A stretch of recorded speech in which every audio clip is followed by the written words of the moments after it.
जय श्री कृष्णा। प्रिय दर्शकों, भाई और बहनों, अष्टो चर्चा में आपका स्वागत है। मेरा आपको सादर नमस्कार। इस वीडियो में हम चर्चा करेंगे जो मीन लग्न के व्यक्ति अर्थात पाइसेस एसेंडेंट हैं उनका मई माह कैसा गुजरेगा, एक संक्षिप्त पर चर्चा करेंगे। यदि आप मीन लग्न के व्यक्ति हैं तो ये वीडियो आपके लिए है। ये प्रथम भाव है, इसमें 12 नंबर लिखा हुआ अर्थात ये मीन लग्न की कुंडली को इंडिकेट करता है।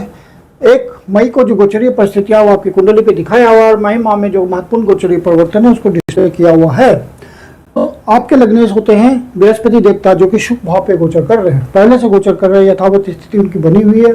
तो यह गोचर आपके लिए अच्छा है क्योंकि चौथे भाव पे बृहस्पति देवता का गोचर करना आपके लिए अच्छा होता है। सुख शांति में वृद्धि होती है, घर में इन्वायरमेंट अच्छा रहता है, शांतिपूर्ण माहौल रहता है, न्यूक्लियर फैमिली में आपको समय घर में बिताने का मन करता है। बच्चों के साथ, माता पिता के साथ आनंद पूर्वक समय बिताने में आपको सहयोग करते हैं बृहस्पति देवता। और यहाँ से फिर इनकी सीधी दृष्टि आती कम भाव पे कर्म भाव को मजबूती देते हैं और फिर नवी दृष्टि से 12वें भाव को देख रहे हैं। तो यहाँ भी आपको सहयोग कर रहे हैं। जो एक्सपोर्ट इंपोर्ट के धंधे में है या बाहर से संबंध बना के चलते हैं, जिनकी कंपनियां बाहर चलती है या जिनका काम धंधा बाहर चलता है या जो बाहर जाकर कमाते हैं, कमाते रहते हैं, उनके लिए भी ये गोचर अच्छा है। और बृहस्पति देवता की 5वीं दृष्टि 1 2 3 4 5 अष्टम भाव पे पड़ रही है। तो अष्टम भाव के विषय से संबंधित जो भी लोग जुड़े हुए हैं उनको बृहस्पति देवता की ब्लेसिंग आ रही है। और शनि देवता पहले से गोचर कर रहे हैं यहाँ लग्न पे। तो शनि देवता जब लग्न पे गोचर कर रहे हैं तो आपको संदेश देते हैं, रिस्पॉन्सिबिलिटी देते हैं, रिस्पॉन्सिबल पर्सन बनाते हैं कि आप ऑनेस्टी, सिंसियरिटी और डेडिकेशन के साथ अपने कर्म पर प्रवृत्त रहें। जो भी आप कठोर कर्म कर रहे हैं, बड़ी मेहनत के साथ कर्म करते हैं, वो मेहनत आपका बेकार नहीं जाएगा। शनि देवता डिले करते हैं रिजल्ट में, लेकिन डिनाई नहीं करते। रिजल्ट आपको निश्चित रूप से शनि देवता का मिलेगा, रिटर्न देना है उनको। और मंगल देवता, सूर्य देवता, बुध देवता, शुक्र देवता, ये सब तेजी से चलने वाले ग्रह हैं। तो आपको मासिक फल में ये इंपॉर्टेंट रोल निभाते हैं। मंगल देवता लग्न पे गोचर कर रहे हैं अर्थात आपको एग्रेशन से बचना है। शनि देवता के ऊपर गोचर कर रहे हैं तो आपको कुछ नेगेटिविटी यदि महसूस हो तो उनसे बचना है। और मंगल देवता आपके भाग्य भाव के स्वामी हैं और साथ में आपके धन भाव के भी स्वामी हैं। तो ये एक अच्छी स्थिति है। धनेश का लग्न पे गोचर करना आपके लिए धन की व्यवस्था करता है। सेकंड भाव आपका बैंक बैलेंस होता है, अस्थायी संपत्ति होती है, तो आप उसमें वृद्धि करेंगे, वहाँ आपका इंटरेस्ट बनेगा और आपको धन बनाने का, एसेट बनाने का मौका देंगे मंगल देवता। और भाग्य के थ्रू देंगे, भाग्य का साथ मिलेगा आपको। जो भी कर्म कर रहे हैं वहाँ आपको भाग्य का साथ मिलेगा, मतलब आप जो भी प्रयास करेंगे वो सार्थक प्रयास होगा, आपको सफलता मिलेगी वहाँ पे। अब मंगल देवता 11 तारीख को यहाँ से निकल करके द्वितीय भाव पे आ जाएंगे, स्वराशि में आ जाएंगे, सबसे इंपॉर्टेंट बात है। और आपके लिए सहज धन की व्यवस्था करेंगे क्योंकि धनेश का धन भाव पे गोचर करना बहुत उत्तम स्थिति होती है। और मंगल देवता मतलब आपका प्रयास, आपकी एनर्जी लगेगी वहाँ पे। मेष राशि है, मेष राशि मतलब आपकी एनर्जी वहीं कंसंट्रेटेड होगी और आप अपने प्रयासों से धन संग्रह करने में सफल हो जाएंगे। और यदि आप माता पिता के साथ, परिवारजनों के साथ कोई व्यापार करते हैं तो कुछ ऐसे संयोग बनेंगे, कुछ ऐसे प्रोजेक्ट होंगे जहां से आपको धन की प्राप्ति होगी। और साथ में ये आपके वाणी का भी भाव होता है, तो वाणी को आप संतुलित रखिएगा 11 तारीख के बाद, क्योंकि मंगल देवता जब द्वितीय भाव पे गोचर करेंगे और मेष राशि में गोचर करेंगे तो मेष राशि अग्नि तत्व की राशि है और मंगल देवता भी अग्नि तत्व के ग्रह हैं। तो यहाँ पे एग्रेशन बनेगा, वाणी में क्रोध नहीं लाना, आवेश नहीं लाना है, कोई जल्दबाजी, शीघ्रता निर्णय नहीं करना है, सोच समझ के सारे डिसीजंस लेने हैं, नहीं तो धन का नुकसान भी होगा। और सूर्य देवता आपके द्वितीय भाव पे गोचर कर रहे हैं, उच्च के गोचर कर रहे हैं, तो आप अपने धन का संचय सोच समझ के करेंगे और यूजफुल ढंग से करेंगे। आपको सारे निर्णय ढंग से लेने होंगे। सरकारी अधिकारियों का भी सहयोग मिल सकता है यदि आपका प्रोजेक्ट सरकार के थ्रू चलता है, मतलब सरकारी महकमे के थ्रू अप्रूव होता है तो वहाँ पे आपको मदद मिलेगी। और चूंकि ये आपके छठे भाव के स्वामी, कर्म के भाव के स्वामी है, तो कर्म में सहयोग मिलेगा सरकारी अधिकारियों का, तो आप उनसे बना कर रखेंगे। आप किसी तरह टर्म्स नहीं खराब करेंगे तो आपको सरकारी अधिकारियों का सहयोग मिलेगा या किसी प्रकार के बॉस का सहयोग मिलेगा। जिस भी फील्ड में आप चाहे प्राइवेट नौकरी ही करते हो वहाँ भी आपको मदद मिलेगी, अपने बॉस का सहयोग मिलेगा, अपने सीनियर्स का सहयोग मिलेगा। और सरकारी नौकरी भी हो तो वहाँ भी सीनियर्स आपको आइडेंटिफाई करेंगे। तो सूर्य देवता के गोचर का ये रिजल्ट आएगा। और फिर सूर्य देवता 15 तारीख को निकल करके तृतीय भाव पे गोचर करेंगे, और चूंकि षष्ठमेश हैं और तृतीय भाव पे गोचर करेंगे तो आपको थोड़ा ज़्यादा प्रयास करना पड़ेगा रिजल्ट लेने के लिए, और कंपटीशन में आप प्रयासों से आगे निकल जाएंगे। यदि आप बिजनेस में कंपटीशन झेल रहे हैं तो वहाँ आपको थोड़ा प्रयास करना पड़ेगा, फिर सफलता मिल जाएगी। जो छोटे भाई बहन हैं उनसे आपको संबंध नहीं बिगाड़ना है, नेबर्स से बना के रखना है, पड़ोसी जो संस्थाएं हैं उनसे भी आपको सहयोग बनाए चलना है। और फिर बुध देवता द्वितीय भाव पे गोचर कर रहे हैं और आपके सुख भाव के स्वामी हैं और बिजनेस के भाव के स्वामी हैं।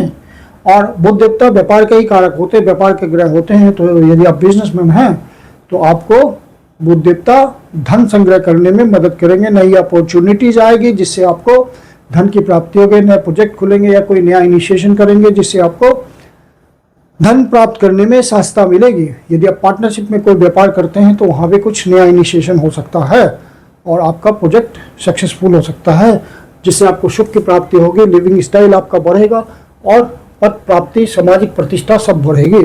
और बुध देवता फिर यहाँ से निकल करके 15 तारीख को आएंगे तृतीय भाव पे। तो यहाँ पे आप जो भी प्रयास करेंगे वो कर्म में लगेगा, आपके बिजनेस में लगेगा और सुख साधनों पे लगेगा। तो आपका लिविंग स्टाइल उठेगा। और यदि आप कोई प्रॉपर्टी वगैरह सेल करना चाहते हैं तो वहाँ पे बुध देवता आपको मदद करेंगे। कोई वाहन बेचना चाहते हैं तो आप बुध देवता मदद करेंगे। और फिर बुध देवता 29 तारीख को आ जाएंगे शुभ भाव पे, तो अपने ही राशि में होंगे और केंद्र में होंगे तो भद्र नामक पंच महापुरुष योग बनाएंगे जो कि बहुत ही उत्तम स्थिति है। और आपको बुध देवता का फिर अच्छा फल मिलने लगेगा, सबसे अच्छा फल। तो 29 तारीख से आप ये देखेंगे। फिर शुक्र देवता तृतीय भाव पे हैं और अपने ही राशि में गोचर कर रहे हैं, धन की राशि में, वृषभ राशि में। तो आपके प्रयासों से आपको धन की प्राप्ति होगी। और शुक्र देवता प्रयास के भाव में गोचर कर रहे हैं तीसरा हाउस में। तो तीसरा हाउस प्योरली कम्युनिकेशन का होता है, संचार का होता है। यदि आपका प्रोफेशन किसी संचार से जुड़ा हुआ है, संचार में आपकी यात्रा भी इन्वॉल्व होती है, तो यदि आपका कम्युनिकेशन के थ्रू मतलब किसी तरह का ऑनलाइन काम करते हैं या फोन पे आपका काम धंधा चलता है या आपके काम धंधे में यात्रा इन्वॉल्व होती है, सेल्स एंड मार्केटिंग से जुड़े हुए हैं, या अपने काम के सिलसिले में आपको बाहर डेली जाना पड़ता है, छोटी यात्रा करनी पड़ती है, बड़ी यात्रा करनी पड़ती है, या आपका किसी हॉबी से रिलेटेड प्रोफेशन है, या आप मैनुअली कोई काम करते हैं हाथों से, प्रिंटिंग मीडिया में हैं, और प्रिंटिंग मीडिया के अलावा आप इंटरनेट के थ्रू काम करते हैं, जैसे कि सोशल मीडिया में, इलेक्ट्रॉनिक मीडिया में हैं, तो उन सब जगहों पे सूर्य देवता, तो उन सब जगहों पे शुक्र देवता आपको मदद करेंगे नए अवसरों की प्राप्ति कराने में। और शुक्र देवता 14 तारीख को शुभ भाव पे आ जाएंगे। और चूंकि आपके अष्टमेश हैं और साथ में आपके प्रयास के भाव के स्वामी हैं, मतलब तृतीयेश और अष्टमेश होकर के शुभ भाव पे गोचर करेंगे, तो वहाँ पे आपको कुछ दिक्कतें आ सकती है सुख साधनों को जुटाने में या पारिवारिक माहौल में। हालांकि कोई भी शुभ ग्रह जब शुभ भाव पे गोचर करते हैं तो आपको सुख ही देते हैं, सुख में वृद्धि करते हैं, तो प्रयासों के बाद आपको सफलता मिलेगी। जो भी व्यक्ति अष्टम भाव से जुड़े हुए प्रोफेशन से हैं, जैसे दूसरे के धन का मैनेजमेंट करते हैं, इंश्योरेंस सेक्टर में है, बैंकिंग में है, दूसरे को लोन प्रोवाइड करते हैं, तो वहाँ पे उनको अच्छे कट की प्राप्ति होगी। यदि किसी सरकारी संस्था में काम करते हैं जहाँ से उनको कमीशन प्राप्त होता है, तो वहाँ भी आपको अच्छे कट की प्राप्ति होगी। लिगेसी का कोई मामला सॉल्व हो सकता है क्योंकि शुभ भाव पे शुक्र देवता 14 तारीख से गोचर करेंगे। या कोई आपका ग्रेचुइटी पेंशन वगैरह फंसा होगा किसी तरह का, आपका लमसम फंसा हुआ होगा, अमाउंट फंसा हुआ होगा, तो वो क्लियर हो जाएगा। अचानक से आपको कोई सफलता मिल सकती है, अचानक से आपको नौकरी भी मिल सकती है। नौकरी भी एक तरह का ट्रांसफॉर्मेशन होता है, बेरोजगार है तो नौकरी मिल जाएगी, या रिसर्च एंड डेवलपमेंट में है तो आपको कोई सक्सेस मिल जाएगा जिसके लिए आप पहले से प्रयास कर रहे थे, या किसी तरह की सीक्रेट एजेंसी में है, आईबी में है, सीबीआई इत्यादि में है, तो वहाँ पे आपको अपने प्रोजेक्ट में कोई सफलता मिल सकती है, क्योंकि अष्टम भाव होता ही अचानक से होने वाली घटनाओं का प्रतीक है, गहराई का प्रतीक है, ट्रांसफॉर्मेशन का प्रतीक है। यदि आप हेवी इंडस्ट्री से जुड़े हुए फैक्ट्री चलाते हैं, प्रोडक्शन करते हैं, तो वहाँ भी आपको कुछ नया ईजाद करने का मौका मिलेगा और मार्केट में डिमांड बढ़ेगी, प्रोडक्टिविटी बढ़ेगी। फिर छठा भाव आपके मेटल्स एंड मिनरल्स और ज़मीन से नीचे जुड़ी हुई चीज़ों से होता है, तो इस तरह के आप काम धंधे में हो या इस तरह की इंडस्ट्री में नौकरी करते हैं तो वहाँ भी नए अवसरों की प्राप्ति होगी, ऐसा संभव है। तो आठवें भाव से संबंधित कोई भी आपका प्रोफेशन हो तो वहाँ आपको अचानक सफलता मिल सकती है, जिससे आपको शुभ की प्राप्ति हो सकती है। शुभ का इंडिकेशन मतलब अचानक से आपको सफलता। तो इस तरह से इस महीने का गोचर आपके लिए अच्छा है। 12वें भाव पे राहु देवता गोचर कर रहे हैं, तो यह विदेश संबंध से, बाहर से काम चलाने के लिए या बाहर काम करने के लिए, बाहर जाने के लिए राहु देवता का यह गोचर बहुत बढ़िया है। केतु देवता भी छठे भाव पे गोचर कर रहे हैं, कर्म के भाव पे गोचर कर रहे हैं, लेकिन छठे भाव का मतलब हुआ कि स्वास्थ्य संबंधी बातों का ध्यान रखिएगा। और राहु देवता चूंकि विदेश के ही कारक होते हैं, तो राहु देवता का 12वें भाव पे गोचर करना आपके लिए अच्छा है विदेश संबंधी मामलों के लिए। तो कुल मिलाकर के गोचर बहुत ही संतोषप्रद है और आपके सुख में वृद्धि करेगी यह गोचर। और चंद्र देवता जब छठे भाव, 8वें भाव, 12वें भाव पर गोचर करते हैं तो उस तरह में हमें ध्यान रखना होता है। चंद्र देवता आपके सिंह राशि में गोचर कर रहे हैं 23, 24 और 25 तारीख को। तो इन दिनों आपकी अनावश्यक किसी से वाद विवाद में ना फंसें, कोर्ट कचहरी के मामले में ना फंसें। और सीनियर सिटीजन है तो अपने स्वास्थ्य का ध्यान रखें, मेडिकेशन, योगा, एक्सरसाइज, इन सब बातों के थ्रू अपने आप को फिट रखें। फिर चंद्र देवता तुला राशि में गोचर कर रहे हैं 27, 28 और 29 तारीख को। तो इन दिनों आपका कोई निगेटिव न्यूज मिल सकता है, मन परेशान हो सकता है। यदि ऐसा महसूस हो तो शिव जी के मंदिर में जा करके शिवलिंग का दूध से जल से अभिषेक करें, ओम नमः शिवाय का जाप करें, शिव जी आपकी पीड़ा हल लेंगे। फिर चंद्र देवता 12वें भाव पे गोचर कर रहे हैं राहु देवता के ऊपर, जो कि एक निगेटिव स्थिति होगी, मन को भी थोड़ा परेशानी होगी और खर्चा भी आपका फालतू चीज़ों पे हो सकता है। तो यहाँ पे आप अपने बजट का ध्यान रखिएंगे। ये दिन होंगे आपके 10, 11 और 12 तारीख को। मैं कुंदन शर्मा आप लोग का हार्दिक स्वागत करता हूँ। यदि आपके जीवन की कोई समस्या है, ज्योतिष के माध्यम से समाधान चाहते हैं तो पर्सनल कंसल्टेशन ले सकते हैं। मेरी अपनी कंसल्टेशन शुल्क होती है, कंसल्टेशन के लिए आप बुकिंग कर सकते हैं। बुकिंग के लिए व्हाट्सएप नंबर 9212224958। धन्यवाद।